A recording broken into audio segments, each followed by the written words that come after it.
Então,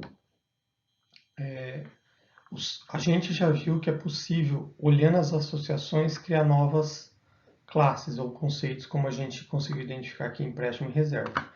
Agora a gente tem que continuar olhando a multiplicidade, por isso que é importante a gente colocar multiplicidade, para a gente entender o que o nosso modelo quer dizer e ver se são necessárias novas classes ou conceitos. Então, por exemplo, como eu já falei aqui, não faz muito sentido esse vários para vários, dependendo do que a gente quer representar. Quando a gente está falando de diagrama de classe, não tem muito sentido falar em dados históricos, porque a multiplicidade fala que um objeto empréstimo pode estar relacionado, associado a vários objetos livres, né? E um objeto livre pode estar relacionado a vários objetos empréstimos. A gente está falando em tempo de execução, né? Então, a gente está falando de objetos que estão ali instanciados. Lógico que você pode ter retornado do banco de dados e instanciado para ver quais livros foram emprestados, né? Então, isso quer dizer o histórico, mas a gente precisa entender esse modelo e o que quer dizer cada uma dessa multiplicidade. E olhando para essa multiplicidade, a gente pode, então, melhorar o nosso modelo. Vamos ver um exemplo aqui.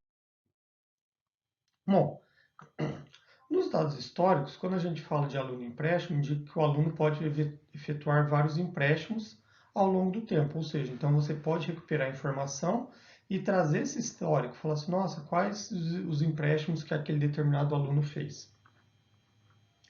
Mesma coisa na relação empréstimo-livro. Um empréstimo está relacionado a vários livros, né? Agora, o que indica um empréstimo está relacionado a esses vários livros? A gente pode dizer, então, que no mesmo empréstimo existem vários livros ou, no decorrer do tempo, a gente pode trazer essa relação que existiu, né?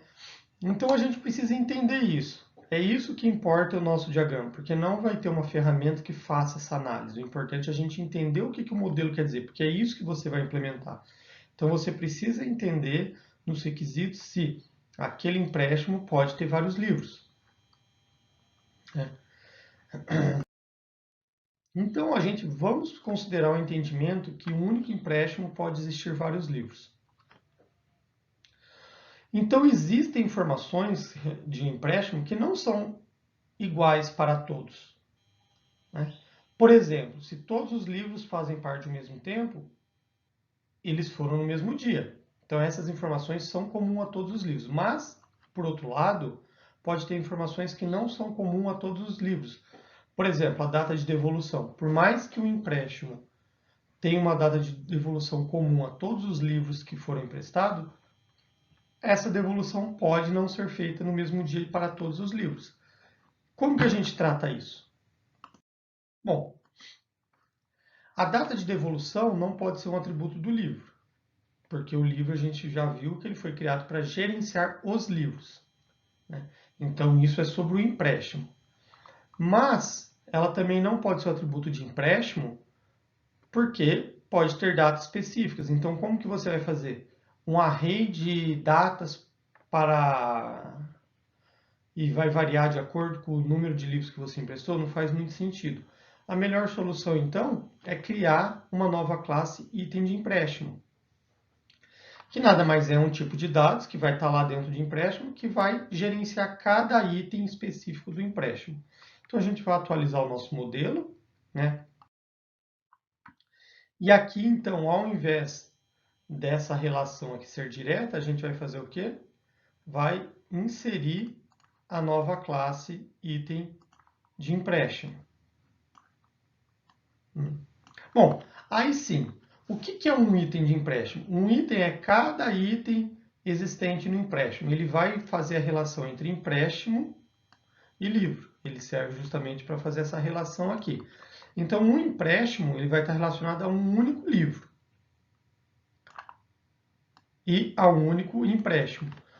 Então, por exemplo, se eu emprestei um livro de programação Java e um programação C, cada item vai estar relacionado a um livro distinto. E esse item é único para esse empréstimo, ok? Daí sim, você pode ter vários itens no mesmo empréstimo e você também vai poder que um livro esteja relacionado a vários itens. Agora fica claro que isso daqui é no decorrer do tempo, né? Os livros foram emprestados, eles fizeram relações com diferentes itens. Agora sim, esse modelo tem sentido. Além disso, a gente tem aqui o que? Os atributos que são específicos. Então, um empréstimo vai ter várias relações, vai ter vários livros, né? Bom, se eu fui na biblioteca num determinado dia e emprestei 3 livros, todos os livros vão ter a mesma data prevista. Vai ter atraso se ocorrer algum atraso de qualquer um dos itens. Vai ter um valor, caso essa biblioteca cobre, né? Vai ter multa se tiver atraso. E vai ter uma data de devolução. Bom, aqui também vai ter uma data de devolução no item de empréstimo. Qual que é a diferença? Essa data de devolução vai ser a data de devolução que cada empréstimo realizou. Então, se você teve 3 empréstimos, um foi devolvido hoje, o outro amanhã e outro depois de amanhã, cada um vai ter uma data aqui. E aqui no empréstimo, meu empréstimo só vai ser finalizado quando todos os itens forem. Então, a data de devolução do empréstimo vai ser a mesma data do último item devolvido. A gente vai discutir depois como melhorar o modelo baseado nos atributos. Mas, olhando as associações, a gente viu que é possível incluir novas classes, e agora olhando a multiplicidade, a gente viu que também é possível inserir novas classes. Bom, uma coisa muito importante também é a gente definir muitas vezes multiplicidade mínima, que vai dizer quantos objetos no mínimo vão estar relacionados a outro. Então, por exemplo, na relação aluno-débito, nem sempre o aluno terá um débito. Isso, então, é bom ficar explícito no nosso modelo, colocando o quê? Uma multiplicidade zero. Quer dizer que o aluno pode ter 0 ou vários débitos, ou seja, não necessariamente ele vai ter um débito. Então, a gente vai dizer que essa classe aqui não necessariamente vai ser instanciada, né? Ela só vai ser instanciada a partir do momento que o aluno contraia um débito. Só para finalizar essa parte, a gente vê uma confusão muito grande entre modelo de classes e modelo de entidade de relacionamento.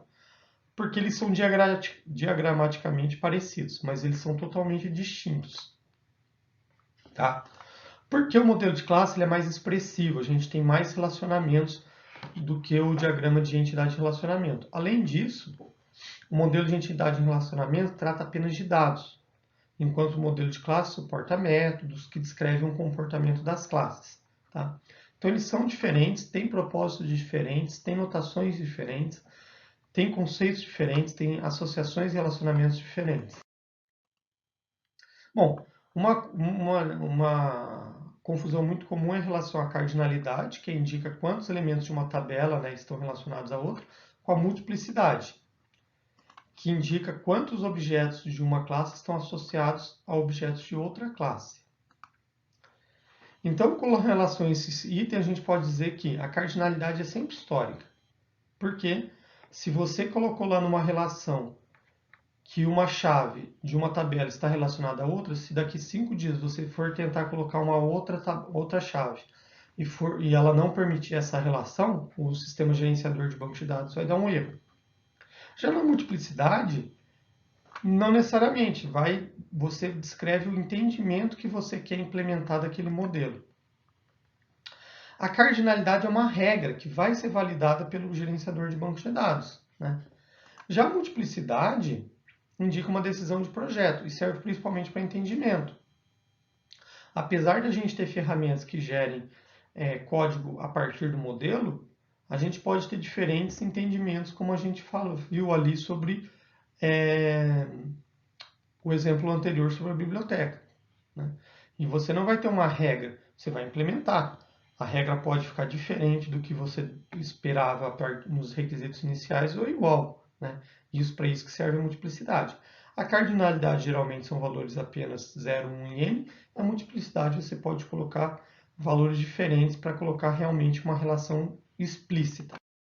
Bom, além disso, a gente, por exemplo, tem esse tipo de relacionamento aqui que seria um n para n. Se a gente trabalhasse isso em banco de dados, obrigatoriamente a gente teria que ter o quê?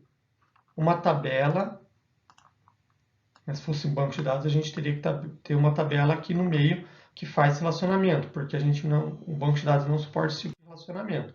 Então a gente teria essa tabela reserva livro para poder suportar que uma reserva está relacionada a vários livros e ao mesmo tempo o mesmo livro está relacionado a várias reservas. Né? Já no modelagem orientada a objeto, a gente não tem esse problema, porque o que importa é entender o que a gente quer fazer. No caso da reserva livre, a gente tem que perguntar o seguinte: o que esse relacionamento N para N indica? Que uma reserva pode conter vários livros e um livro pode conter várias dessas reservas. O que importa para a gente é: as classes suportam esse relacionamento e tratam adequadamente o que eu quero implementar? Bom, diferentes livros pertencem a uma mesma reserva. Eles possuem propriedades particulares como ocorreu no empréstimo?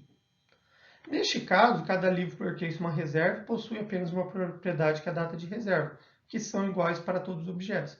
Então, minha decisão de projeto é manter a implementação desse jeito. Né? Eu tinha um relacionamento N para N e empréstimo livro que eu decidi criar uma nova classe para suportar melhor esse relacionamento. Por outro lado, eu tenho um relacionamento N para N entre reserva e livro, que eu, nesse momento, decidi por manter esse relacionamento, porque eu acho adequado o jeito que ele é implementado. Então, isso daqui vai se manter dessa forma. Então, para vocês, aqui é um exemplo para entender a diferença. Depois a gente vai falar um pouco mais, principalmente dessa classe livro, se ela está adequada ou não, e vamos continuar evoluindo esse modelo. Mas nesse momento, minha decisão foi essa. O que eu quero deixar claro só é que modelos de classes são diferentes de modelo entidade relacionamento.